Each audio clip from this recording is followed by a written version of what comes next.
Hello everyone, कैसे हो आप सब। उम्मीद करती हूँ things are fine. You are keeping up with your revision, your plans for those who are preparing for upcoming 2025 prelims. So make sure that your preparation is now completely prelims oriented, and you are focusing on your weakness. You are giving mock tests, and you are basically working upon the schedule.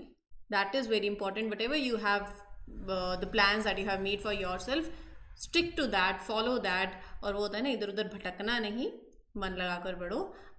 Give your best shot. And as far as the one who are preparing for 2026, the right time for you, start your preparation, work upon it, make a plan. And if you are finding any mentorship, then Sri Ram's IS is there for you. You can contact this number. We have come up with this foundation course for UPSC preparation 2026 that will give you everything like CSAT ki classes and current affairs and thematic sessions, previous year questions.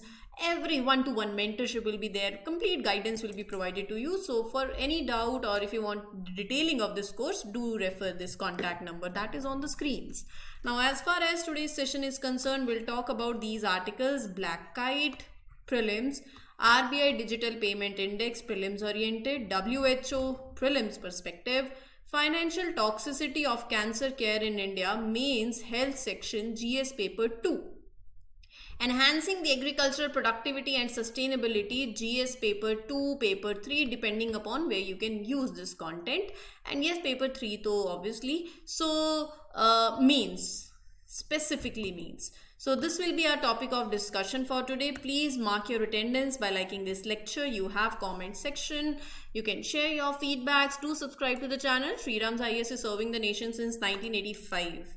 So you can wholeheartedly trust the content. The best of faculties are giving you the sessions, and yeah, baki you also have to work hard at your end as well.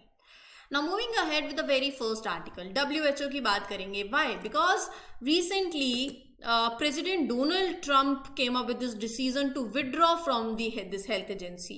So here WHO के chief recently asked the global leaders to lean on Washington to reverse President Trump decision to withdraw. That basically to pressurize, you can say, right? So in this context, we'll talk about WHO. WHO क्या है? United nation की specialised agency है. किस लिए है? Health के लिए है. कब बनी? 1948 में. ऑब्जेक्टिव क्या है? ऑब्जेक्टिव ये है कि attainment by all the people of the highest possible level of health. Basically, health is about feeling good body wise, mind wise. अब healthy का देखो, healthy body सिर्फ health नहीं होता है, right? WHO wants to make sure that physically strong is one thing, but you need to be socially well also. You need to be mentally happy also. So WHO की definition क्या है health की? WHO wants कि you help people all over the world to live healthier lives. What is their definition? According to WHO, health is a state of complete physical, mental and social well-being, and not merely the absence of disease or infirmity. मतलब मुझे अगर कोई बीमारी नहीं है, मान लो कोई as in body wise सब कुछ ठीक चल रहा है, but mentally I am not well, that is also a problem, right? You need to be feeling good body wise also, mind wise also, and you need to have a good quality of life, right? So here WHO works on many important things to improve the global health. It is responsible for what? So there are 6 points in it. Leads health efforts worldwide, provide leadership, help the countries to deal with the health problems. It supports research also. It studies the diseases and the ways how you can keep people healthy. It creates health guidelines, set the norms and standards, give expert advice also, provide technical support to the countries. और जो भी health के trend है उसको monitor करना, assess करना, ये सारा WHO का काम है. W मलेरिया है, पोलियो है, COVID-19 है. WHO is there that collects and studies the health data to find the solution. WHO में कितने मेंबर कंट्रीज होते हैं? 193. 2 एसोसिएट मेंबर्स हैं. हेडक्वार्टर है जेनेवा, स्विट्जरलैंड के अंदर. ठीक है. Now as far as structure is concerned, WHO operate करती है थ्रू वर्ल्ड हेल्थ असेंबली. एक बिग मीटिंग होती है जहां पर जितने भी मेंबर कंट्रीज हैं साल में एक बार साथ में आते हैं, इंपॉर्टेंट डिसीजंस लेकर जाते हैं. ये WHO की मेन पॉलिसी मेकिंग बॉडी है. There is executive board also. ये जो ग्रुप है it consist of health experts जो कि WHO असेंबली चूज करती है. ये 3 साल के लिए रहते हैं and they help put WHO's plan into action. Right. Agency जो है it is led by a director general. Head of WHO कौन होते हैं? Director general. एग्जीक्यूटिव बोर्ड जो होता है वो एक, ऐसे लगा लीजिए, this board picks a candidate और World health Assembly officially appoints them. Director general वो है that leads WHO around the world. अब रही बात फंडिंग की, how is WHO funded? 16% WHO का जो पैसा है, जो मनी है, वो आता है मैंडेटरी फी से, जो हर एक को, मैंडेटरी ड्यू आप लगा लीजिए, जो हर एक मेंबर को पे करनी पड़ती है, that is paid by the members. बाकी जो मनी आता है वो आता है वॉलेंट्री डोनेशन से. Some of the biggest donors in recent years कौन रहे हैं? US, Germany, UK, Bill and Melinda Gates foundation.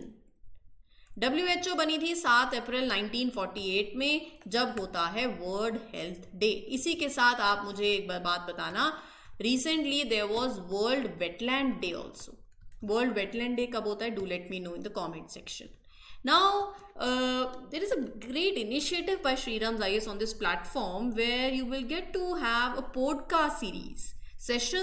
Episodes are out rather, and there are experienced faculties who are having this podcast, and they'll discuss some of the important burning issues where you can hear them. You can write some of the important points that they say that will help you in your mains and that will help you in your interview also. Have a look over it. Do subscribe to the channel. Apart from it, there are other series also that are going on, and they are going to help you out. Trust me on that. And current affairs की series भी हैं where other faculties are taking different sessions. Have a look over it. ठीक है जी, चलिए आगे बढ़ते हैं with the next article. है you can see a बहुत सुंदर सी बर्ड, ब्लैक काइट नाम है, चेन्नई में रिसेंटली लोकेट करी गई हैं. तो आप इनकी अपीयरेंस देखो पहले, कैसी दिख रही है.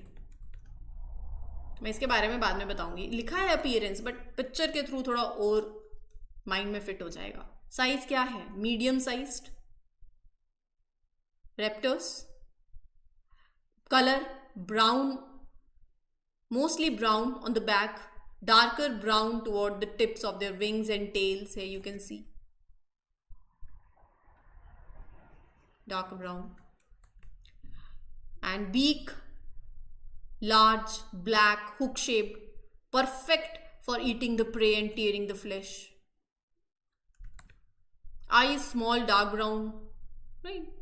So they are opportunistic hunters. लग भी रहा है, इनकी आंखों से देखो हंटर लग रहे हैं ना, बिल्कुल ऐसे नज़र लड़ा रखी है हंटिंग पे अपने उस पे. तो आपकी भी नज़र अपने गोल पे होनी चाहिए.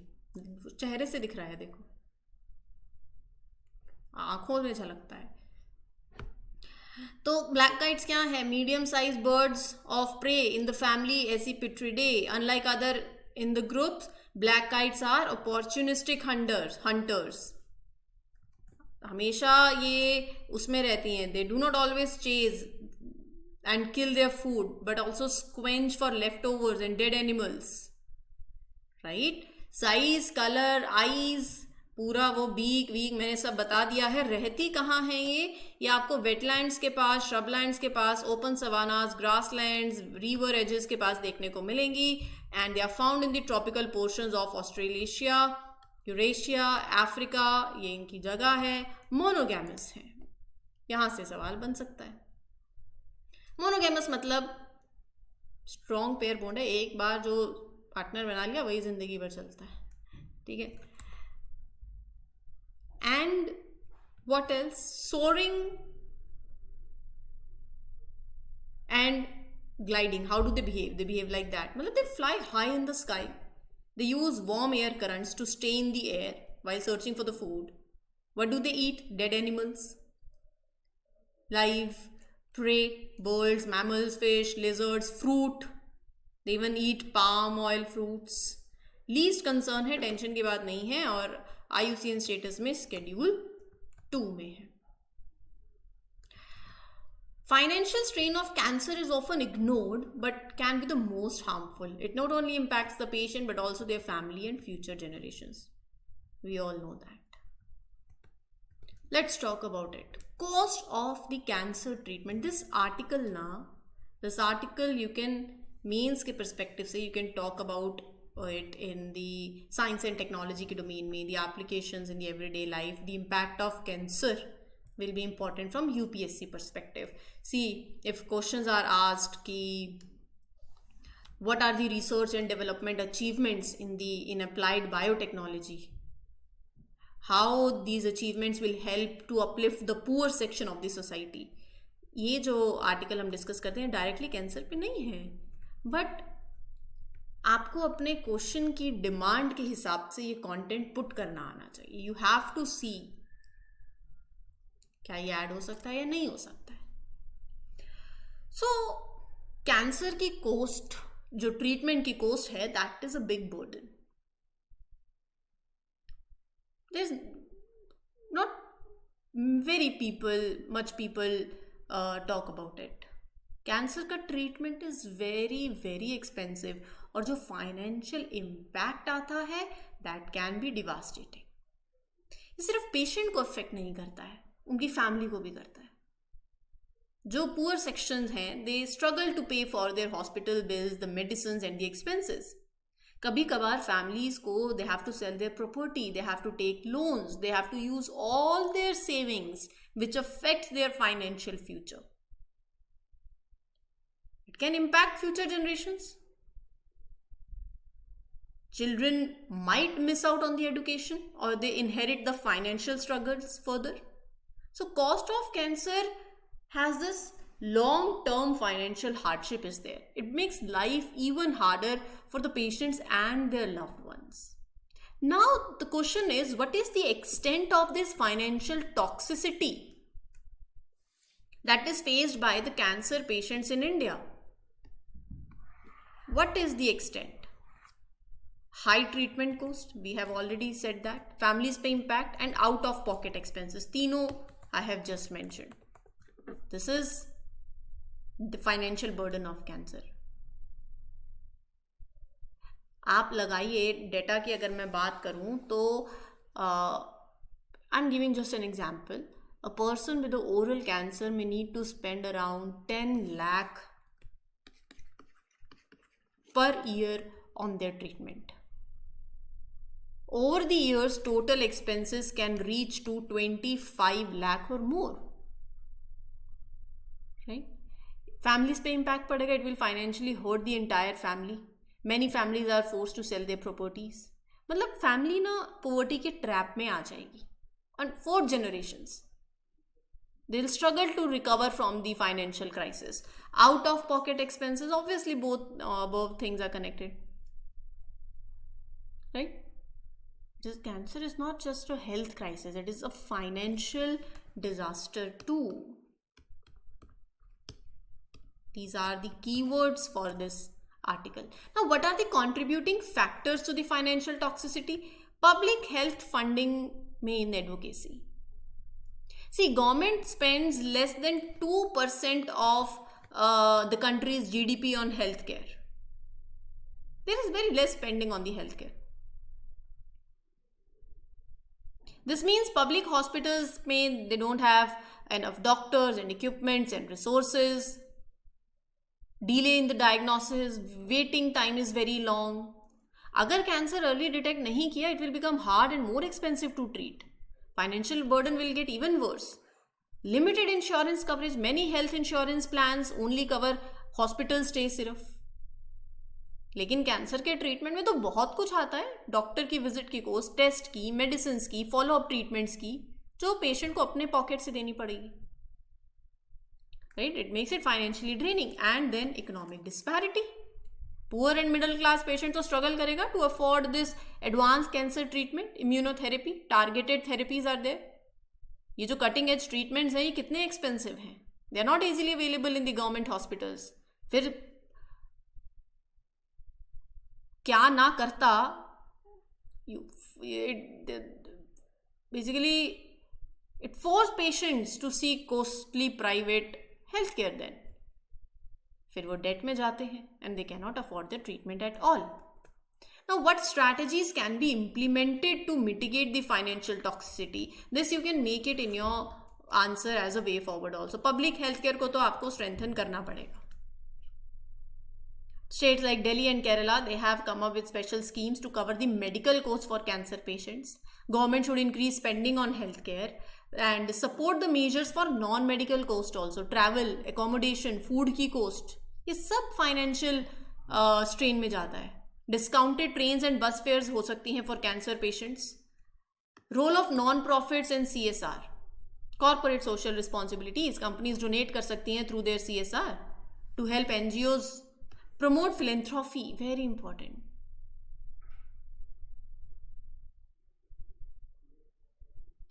Right, more awareness campaigns can encourage philanthropy for cancer care. Rich individuals can donate to the cancer treatment funds and hospitals. And better policy advocacy में, yes, you should have better insurance policies and government का support.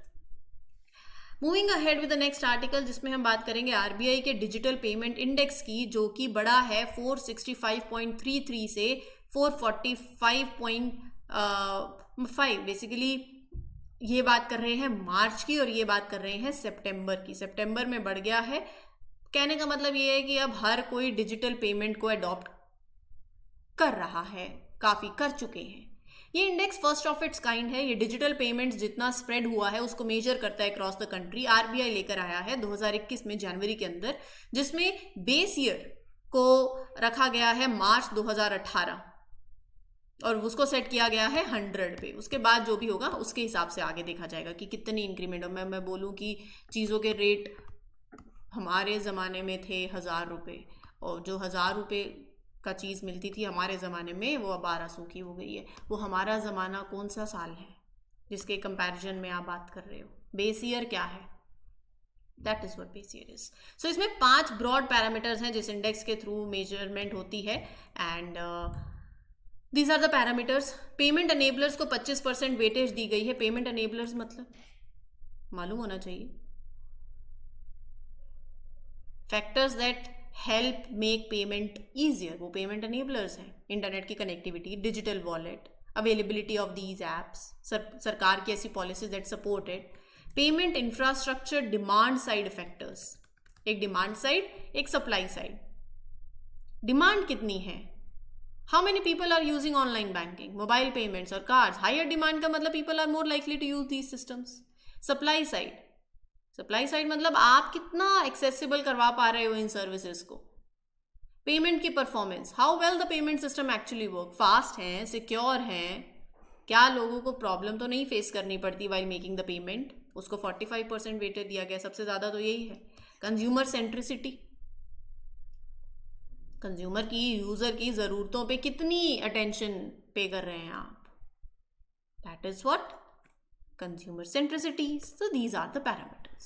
Now coming to the last article of today's session that talks about agriculture, stopping short of the farm. What they mean to say? See, basically this article is saying कि India के agriculture sector में जो challenges आ रहे हैं और जो advancements हुई हैं. एग्रीकल्चर आपके देश का 46% पॉपुलेशन जो है, मतलब इस पार्ट को एम्प्लॉय कर दे रहा है, एग्रीकल्चर से मिल रही है. लेकिन अगर आप GDP को देखो तो GDP में एग्रीकल्चर कितना कंट्रीब्यूट कर रहा है? Less than 17.7% of the GDP. मतलब सिर्फ इतना कंट्रीब्यूट कर रहा है. GDP का 17% एग्रीकल्चर कंट्रीब्यूट कर रहा है, और यही एग्रीकल्चर कितने लोगों को एम्प्लॉयमेंट दे रहा है. आप समझ रहे हो बात को? कंट्रीब्यूशन कितने लोग एग्रीकल्चर पे डिपेंडेंट हैं और एग्रीकल्चर का कंट्रीब्यूशन GDP में कम है. इसको आप ऐसे समझिए कि इस सेक्टर में there are various issues that need to be addressed. Government का बजट जो है for agriculture in financial year 26 this, it shows a small increase in the spending, जो पूरे सेक्टर के मेजर इश्यूज को एड्रेस नहीं कर रहा है, ये आर्टिकल कह रहा है. इंडियन एग्रीकल्चर में क्या क्या एडवांसमेंट्स हुई हैं अभी तक.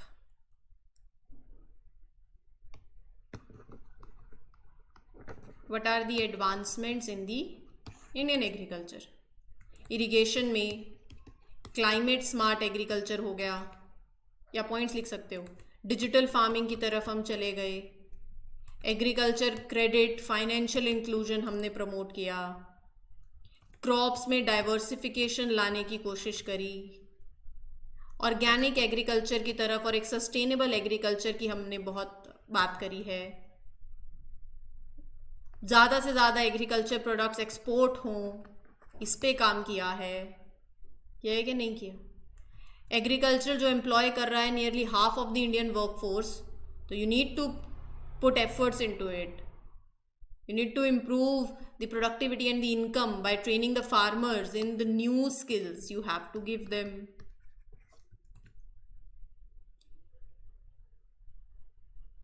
Right, are you getting my point. Drop resistant crops, अगर आप क्लाइमेट स्मार्ट एग्रीकल्चर की बात कर रहे हो तो we are coming up with this drop resistant crops. Micro irrigation की बात कर रहे हो तो ड्रॉप इरिगेशन जो हम यूज़ कर रहे हैं, drip irrigation, drop by drop, हर खेत को पानी जैसी प्रोग्राम्स हैं सरकार की.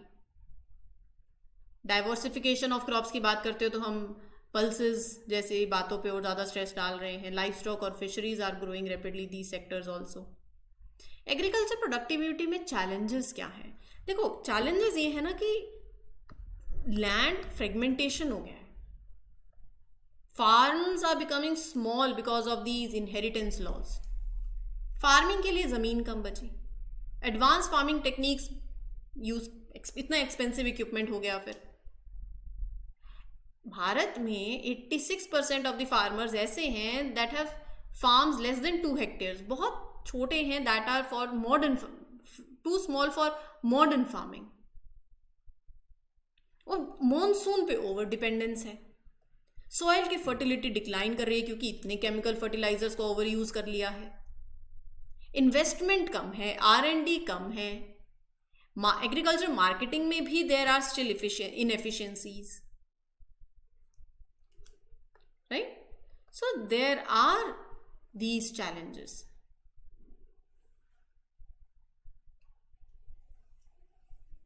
मैंने आपको बताया शुरू में कि एग्रीकल्चर कंट्रीब्यूट कर रहा है इंडिया की जीडीपी में 16%, 2024 की बात कर रही हूँ, और एम्प्लॉयमेंट दे रहा है 46% को. कितना वर्कफोर्स उससे जुड़ा हुआ है. कुछ पार्ट टाइम काम कर रहे हैं, लो पेइंग जॉब्स में है, या फिर people are working in the agriculture and they are not earning enough. So we need to come up with certain measures, certain steps. Cooperative farming can be there. Watershed development can be there. R&D strengthen करना है. Kisan credit cards, make it more accessible. Strengthen E-NAM, right? So there can be more points also. बहुत से हो सकते हैं. You also come up with your own. I'll see in the comment section. For more such videos, do subscribe to Shriram's IAS. This was it for today. Thank you for giving your valuable time. This is your mentor Arzu Kakkar signing off. Happy learning. All the best. Thank you.